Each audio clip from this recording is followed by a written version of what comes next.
All right, let's see what we've got here. Bioshock. I've heard things.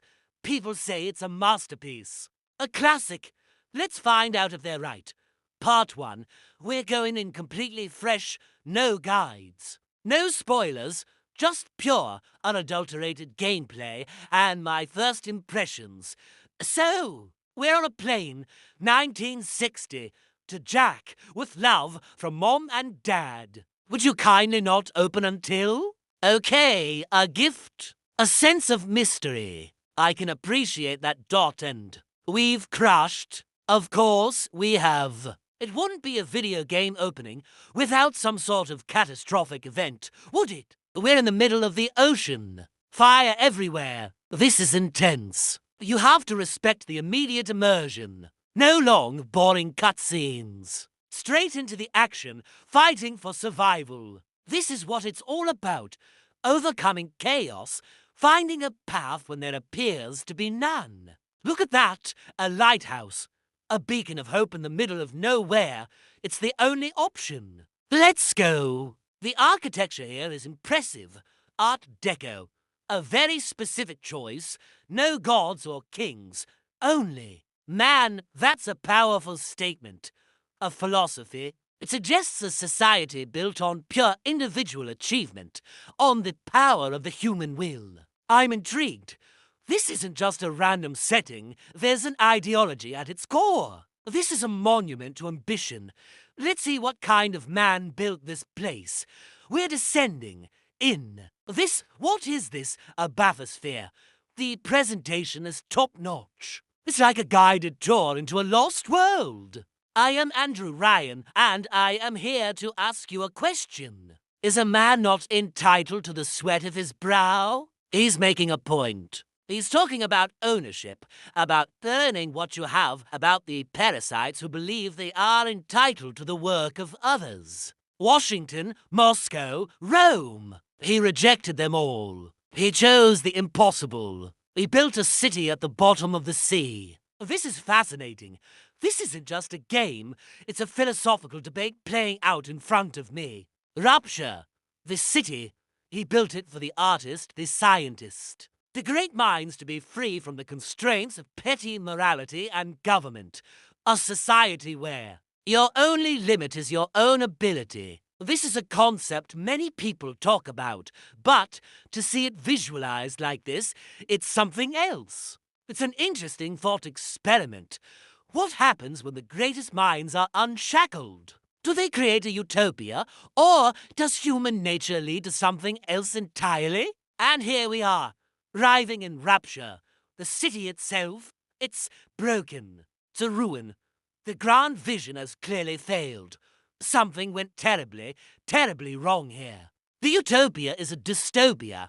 The dream is a nightmare. This is what happens when ideals clash with reality. The welcome sign is torn.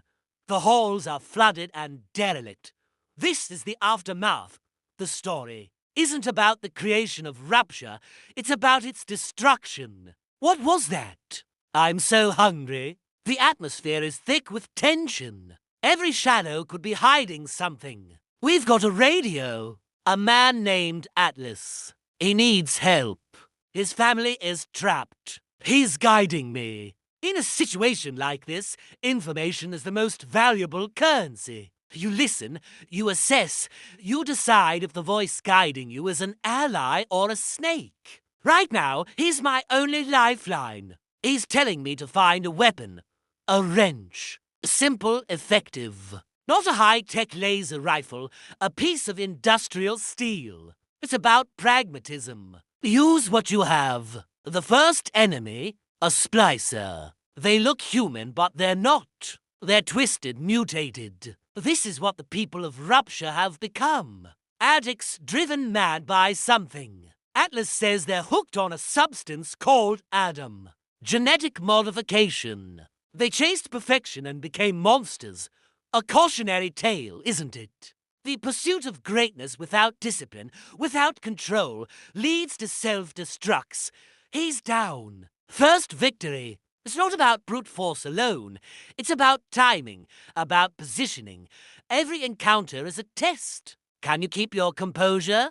Can you think clearly under pressure? This isn't a mindless shooter. It's about survival. Now, what's this plasmid's electrobolt? The ability to shoot lightning from my hand. This is the genetic modification Atlas was talking about. So, to survive in this city of monsters, you have to become something more than human yourself. You have to adopt their technology, their power, but without losing your mind. It's a dangerous game. Wielding the very thing that destroyed this place. Can you control it? Or will it control you? Let's find out. Using the electrobolt to open the door. It's a puzzle element. The game is teaching you to combine your tools. Wrench for direct combat. Plasmids for utility and tactical advantage. It's a smart design. It forces you to think. To adapt your strategy. You can't just run in swinging. You have to observe your environment and use it. Water on the floor. Electricity. You see where this is going. A perfect trap. There's a little sister. And that thing, a big daddy. That is a serious piece of hardware. A walking tank. Atlas says to leave them alone for now. That's good advice. You don't pick a fight you can't win. You assess the threat, you understand your own capabilities, and you wait for the right moment. Patience is a virtue, especially when the alternative is getting drilled through the chest. My objective is to get to Neptune's bounty to help Atlas. Everything else is a distraction. Focus on the mission. This is just the beginning. The introduction to a world that is incredibly deep, both literally and thematically. We've seen the promise of rupture and the reality of its fall. We've acquired our first weapon and our first taste of the power that ruined this city. The stage is set. The mystery is just beginning to unfold. Who is Jack? What is my connection to this place? Can Atlas be trusted?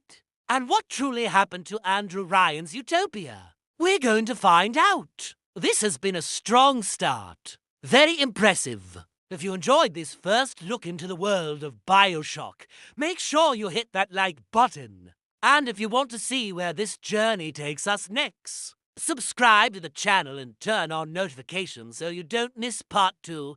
We've only just scratched the surface of Rupture's secrets. Thanks for watching. I'll see you in the next one.